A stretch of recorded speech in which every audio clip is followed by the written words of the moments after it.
All right, so this is what I'm going to do. This is a video of my friend and I, Vipul, and the whole purpose of this is I have been thinking about how much content I consume and everything, and I realized that I probably listen to 10 to 15 hours a week of podcasts and maybe watch some YouTube videos, kind of in the personal development, entertaining, all of those different realms.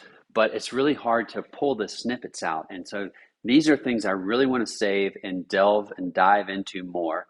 And I thought, what better way to try to do that than to share some of these things, put together some little snippet videos, and that's what this is. So this is a recording. We had about over a 2 hour conversation, but I pulled out this piece of it because it's really interesting for me. So I'm going to play it, and then periodically I'll kind of come in and expand on it more. So here we go.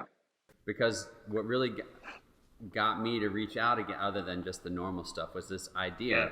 You posted this question of, if you only had 6 months to, I'm paraphrasing, right? But it's basically, if you only had 6 months to live, what would you do, right? Or how would your life? Thanks for bringing this question up again, because that, even though I put it out there, I completely forgot about it. When I was all in my head this morning, I was like, shit, I've just agreed to something.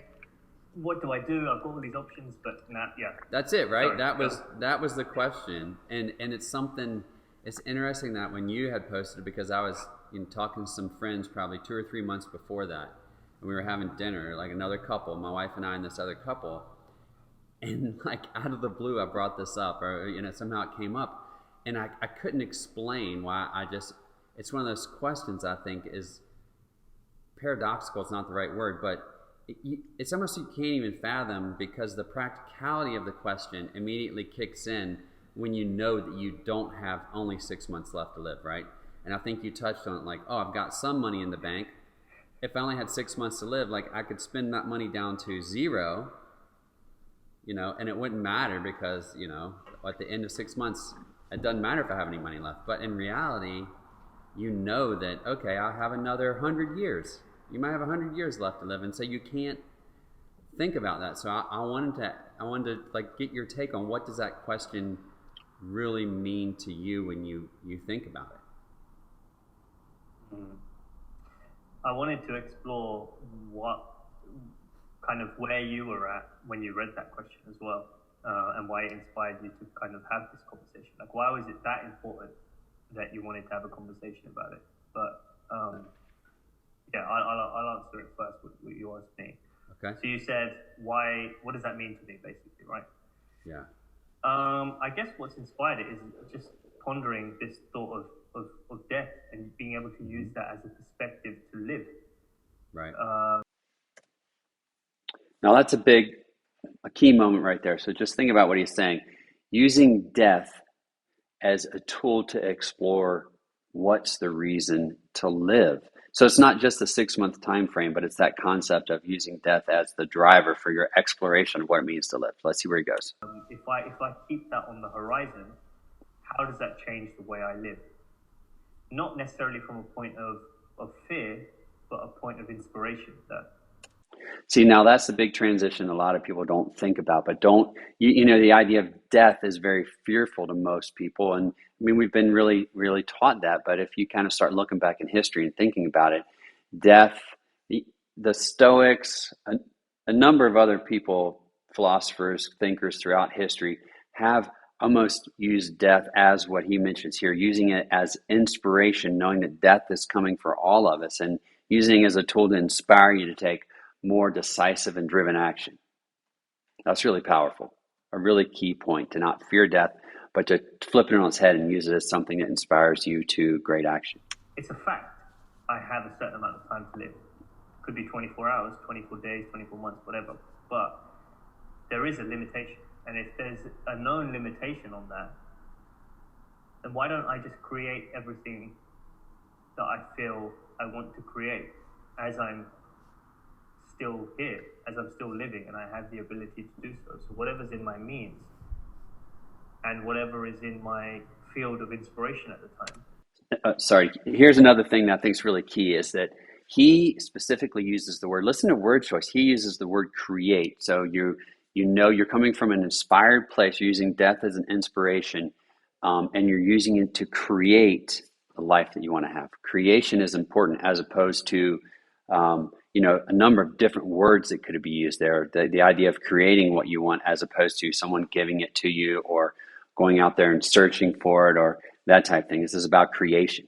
Why don't I go and act on that whilst I still can? Because at the end of the day, if I am going to go, then what's it all for?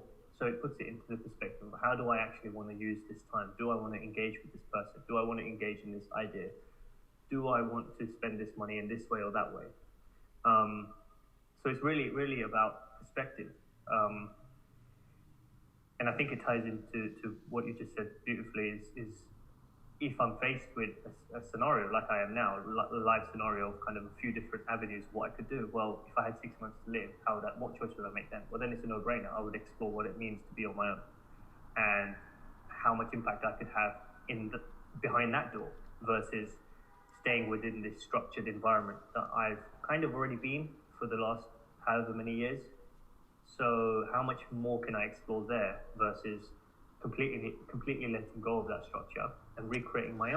So that's a really interesting point too. So using the time duration as almost an artificial, even though it's 6 months, it's using it kind of as an artificial impetus to force your hand a little bit in terms of making a decision. It's really easy to kick the can down the road and think, oh, I'll stay in this job for a couple more years because I know I'm going to be working for 20 years more anyway. So what's another year or two to kind of invest in and see what happens? As opposed to if I knew I only had 6 more months, it's a no-brainer decision. He even uses the word no-brainer. So sometimes even just putting that time frame in there immediately gives you clarity on what your true decision would be there. So that's super helpful. And living without a structure behind this third door. And I think, and the other thing it ties into is, well, if I know I'm going to go at some point, then why don't I do what excites me the most? Because what else is there to do? I mean, we're not living to be sad or to be depressed. The thing that we're all trying to chase is some level of peace, contentment, happiness. That can manifest itself in different ways. Some people it's meditating in the mountains. Others it's just spending time with family. Someone else it might be working at McDonald's and then spending time with their girlfriend. For other people it's running $1 billion business and knowing that they create that amount of wealth to pass on to their family or whatever. So what is that definition? Well, for me it's about creating as much as I can. The things that inspire me, the ideas and the content and the collaboration and the conversations that I want to have whilst I'm still here. And if I could do as much of that as I can before I go, then that's a life well lived. I don't see it as a life well lived being the things I collected, but the things I created. And there's that language again. This is something really key is start to think in your mind, what does a life well lived mean to you? I mean, that's a great bedrock or benchmark to start from. And notice he has that nailed in terms of it's not about what he collects. It's not about the material things. It's about what he has created. And so that is almost a first principle, an underlying principle on how to approach and live life. If I was to take myself all the way to that last day, and I knew on that day, I'm about to go now, like I have 24 hours or a couple of days, and I was looking back at my last 70 years or last 30 years, whatever, what would I be proud of? Be proud of all of the things that I created and the stories. That's another great point. Another great question to frame it is looking backwards. So if you said 30 years from now, what would you be proud of? What types of things would you be proud of? And notice, again, he uses that word creation as opposed to collection. And just having that as a first principle piece of knowledge, then it really starts to frame decision making. Created, and the experiences I created, the relationships I created, the conversations I sparked, the content I created. I don't care about the job titles that I had, or the amount of money that I built, or the amount of cars, or the fancy clothes, or whatever. It just comes down to the stories. So, yeah. Yeah, I mean, I think, and I agree with, or all that resonates with me. I think that what I keep what really has got me curious is this concept of 6 months, right? Like it's the time thing. And how do you address that? Because, I mean, and from a practical standpoint, if you only had 6 months to live, you know, what would you do? I mean, in theory, let's just face it from a work perspective, right? So you divide it into or even segments, right? What would you do for work? What would you do with your family? What would you do in terms of adventure and some different things that you want to do? And my guess is that that's very different than, you know, in this theoretical, if I look back at the end of my life, I've got 70 years, right? It's the time constraint that makes the question so interesting and a paradox because you're not knowing that chances are you're not going to die in the next 6 months, or you know that you don't only have 6 months to live. Like, you're not in reality going to go out and do those things in the next 6 months because you have 100 years after that you have to deal with, right? Or is that the wrong way to look at the question? Should the question? But do we? That's no. I'm saying yeah. The chances are that I would probably live, but at the same time, it's not a fact. I have no idea of knowing that. So then the fact that I simply wake up every day is a very random possibility that's happened, but it happened. And so it's like spinning a roulette wheel when you go to sleep. Right. If it doesn't land on you tomorrow. Right. No, I love that analogy. That is a great thing. We don't think about that, or we don't take it to heart on how fine a line we are walking and just how random a chance it is that we are even here on a day-to-day basis. And that concept of, it is like spinning a roulette wheel, and if it lands on the wrong thing, you may not wake up tomorrow. You know, as we spin death back into this a little bit, maybe we do take it for granted, just kind of how fragile and how exceptional it is that we are on this spinning rock of a place, and that we have gotten to be here, and we don't keep that fragility and idea in our head, which ultimately I think would help us maximize each day, as opposed to kind of feel like each day may be grinding along. Just the gift that the day is, regardless of what you do with it. This was it then. And I'd be happy with that, because this is an important conversation. I'm having fun. It's exciting. Sure. And it has nothing to do with a material outcome. Right. All we're doing is creating a great collaborative energy. Right. That's it. And I'd be happy to go tomorrow if this was the last conversation. But I guess the 6 months thing, it's like you said, a bit of it is around, a bit of the reservation would be around the possibility is that I'm not. So then, does that really inspire me? Or even put another way, is it the right way to live like we only have 6 months to live? It's debatable. For some people, no. I don't know. I don't know either. That's what I'm trying to figure out. Like, what is the proper framework to put the concept of, like, I think I don't think there has to be a proper framework. I think it's just to experience, to explore what the answer would be. Yeah. Okay, so let's pick this recording up. Here we go. Right? Like, it's just something to ponder on for people. Like, if I was to ask you now, like, what would, if you did have 6 months to live, right? And that's, what is that, August? And that was it, August 31st. Is there a 31st of August? I don't know. 30th. I think 31st. So. 31st of August, that's it. Eric's gone, it's wiped off the planet in the nicest way possible. How does that change what you're going to do?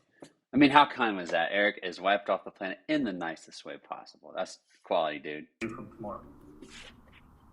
Yeah.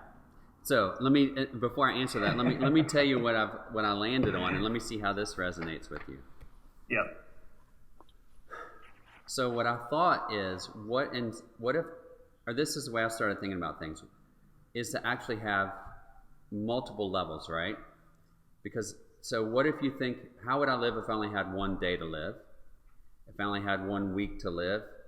If I had 1 month to live, 1 year to live, 10 years to live, and 100 years to live? Because in a sense, it goes back to that old adage about we overestimate what we can do in a day and underestimate what we can do in 10 years, right? And so what I started thinking about, well, if I only had one day to live, like I would want to wake up before the sun, see the sunrise, spend every moment possible with the people I love, and then watch the sunset. Like I would not miss a sunrise and a sunset in that day. But in reality, am I going to do that every single day of the year? Maybe not. Same with, with the week or a month. So I think you have these different things for each skill. Those, if I had 100 years, now what you can accomplish in 100 years, all of a sudden you can set these crazy goals that were going to take you 20 or 30 years to achieve, but in a 100-year time frame, it's totally doable. So having that time flexibility kind of lets you know what's important, and then you start to choose, okay, well, maybe I don't see the sunrise every morning, but I know that it's important to me that at least once a week I'm going to see the sunrise, or as many times as possible I'm going to see the sunrise. Or you think, oh, just sitting around hanging out watching the sunset with a couple of friends, like on a random afternoon. Well, maybe in one sense you're like, I just wasted the evening because all I did was sit here and watch the sunset and it didn't accomplish anything. But all of a sudden, if watching a sunset with your friends and family is the last, is one thing you would do if you only had one day left to live, well, now that becomes an extremely important and meaningful experience because that's something you would do if you only had one day to live. Does that make sense? It does make sense because you view it differently based on how many days, right? So then it kind of pushes the thinking in different directions. And I like that. What was coming up as you were speaking is maybe we could take it a step further and look at it from the perspective of how do you want to feel? Yeah. And maybe that permeates and puts the thread between all of these time frames is whether you have a day or 100 days or 100 years, how do you want to feel for the rest of your life? So that's huge right there, man. That's absolutely huge. So think about that, starting to make decisions and thinking about things not based on an outcome, but based specifically on how you want to feel. That is a paradigm shift. What I mean by that is, do you want to feel inspired and passionate and compassion and enthusiasm and excitement? Granted, you're not going to feel it every single day, every moment of the day. But then you commit yourself to saying, you know what, from this point on, I'm going to remind myself regularly of the fact that I have a limited amount of time, and that's going to guide my decision making to only say yes to the things that spark these emotions or inspire these emotions in me. If it doesn't, then I draw a boundary there, or it doesn't become part of my experience. So then regardless of when I die, whether it's a day or 7 days, at least I would have said only allowed into my experience the things that sparked these emotions. Right. So I think working more generally in some sense then allows you to have that flexibility of what it is you do, because the sunset might bring a sense of awe and passion, right, and wonder. But then there's other things that could inspire that as well. If you weren't able to see the sunset, for example, so you don't beat yourself up over that, but you're like, you know what, I had this conversation with Eric today that did the same thing for me because I was being pushed to my thinking. Yep. If you know what I mean. So maybe going specific where you know that it feels like the right thing to do and it doesn't feel too pressurizing, and then going general in the other areas that you're not so sure about, but these are the feelings I want to have most of my life. No, I like that. There's other realities that come into it, right? You live with other people, you have other people in your life. There's other experiences that you can't control. Man, yeah, this really resonates with me. This idea that you set and make goals. Maybe not even setting goals is the right thing. Maybe it's about how things make you feel. So it's kind of taking it one step before most people normally get to. Most people set a goal of, oh, I want to make $100,000 or whatever it may be. You set some goal. You want to reach that milestone.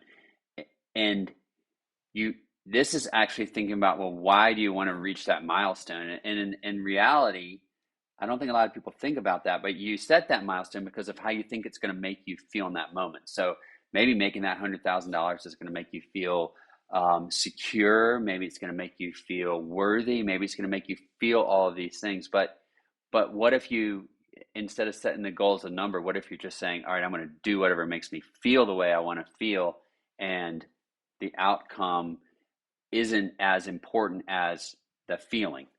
This is cool. Whatever it might be, arguments or death or grief, blah blah blah. So Right. you process that. You don't completely cut ties with those emotions. You've got to honor all of them, but you make a promise to yourself or a pact with yourself that the emotions that will be the dominant part of your experience will be the ones that you choose: enthusiasm, passion, wonder, or creativity, and then your decision making is a byproduct of knowing the emotions you want to feel. Yeah, no, I like that. I like that idea of, of kind of feeling versus accomplishing, right? And what came, it's funny, it circles all the way back down now back to this whole idea of the only moment we have is the present, right? There is no necessarily any future, there Yeah. isn't past, like it's everything exists in the present. And so maybe it's a conscious action of in this present moment, how do I feel? Checking in with that, and then okay, is that feeling in alignment with the 3 to 5 I've set, or whatever I've set as an objective? Do I feel inspired? Do I feel love? Do I feel compassion? And if I'm not feeling that, what do I have to change in that moment to move in that direction, right? Change tasks, do something different, because that's where it's generated in the present. Yeah, yeah, exactly. That's a good point because all of this conversation is still somewhat heady because Right. it's you're creating a reality that doesn't yet exist, Exactly. and we're going off the assumption that there will be a tomorrow when actually tomorrow doesn't actually exist. The only moment that exists now. So it's good to have that conversation because it kind of pushes your perspective Right. out wide, but then it has to come all the way back to this very moment. Um, because I think from my experience, your reality expands in the direction of your focus. And so, if in this moment my focus is creativity, wonder, or passion, enthusiasm, then the content I engage in, the conversations I engage in, the thoughts that I have, the goals that I set, whatever, like the inspiration coming through is built on the foundation of those emotions. And then I follow that rabbit hole. But then in that rabbit hole is more of the same because I've given my focus. So then the future, which is 3 hours from now, I'm in that rabbit hole still because 3 hours ago, which is now, that's what I was thinking about. So Right. I started to create my reality based on the present moment. And then the present moment is always the present moment based on the emotions. But then outside influence might come in. A friend might call you up with a Okay, so let's just take it a moment here and think about what just happened. So over the course of that conversation, initially it was a conversation about 6 months. If you only had 6 months to live, what would you do? And typically that would result in some kind of bucket list of activities that you would try to do. Um, and as I said, it's really tough because it does feel like an arbitrary number. And in reality, it's a difficult exercise because at least you hope you have more than 6 months to live. And you can't get yourself out of that loop of, well, I need to make sure I have money at the end of this 6 months and everything else that you typically think about. So no one would ever live like they only knew that they had 6 months to live. Um, and so let's talk about where we went to.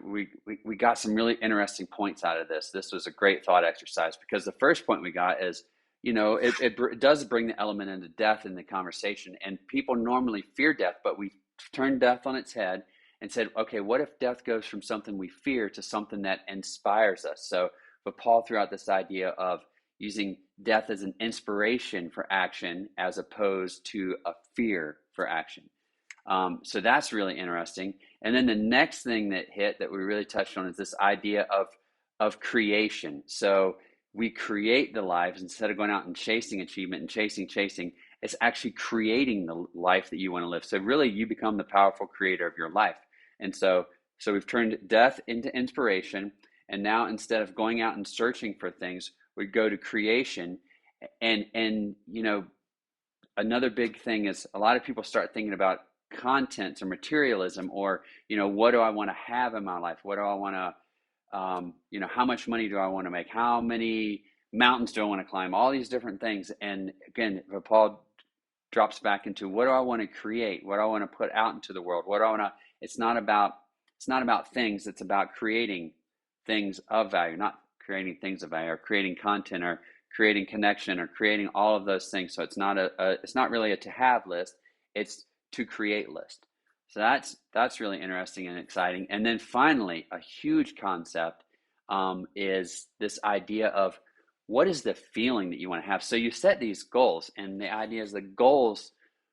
Um, what's behind those goals is how achieving that is going to make you feel. So what if instead of setting a goal and you have to accomplish a goal in order to get that feeling, what if you take it to the next step and think about, okay, well, what is actually the feeling that I'm trying to creating by setting that goal, and instead go after that feeling.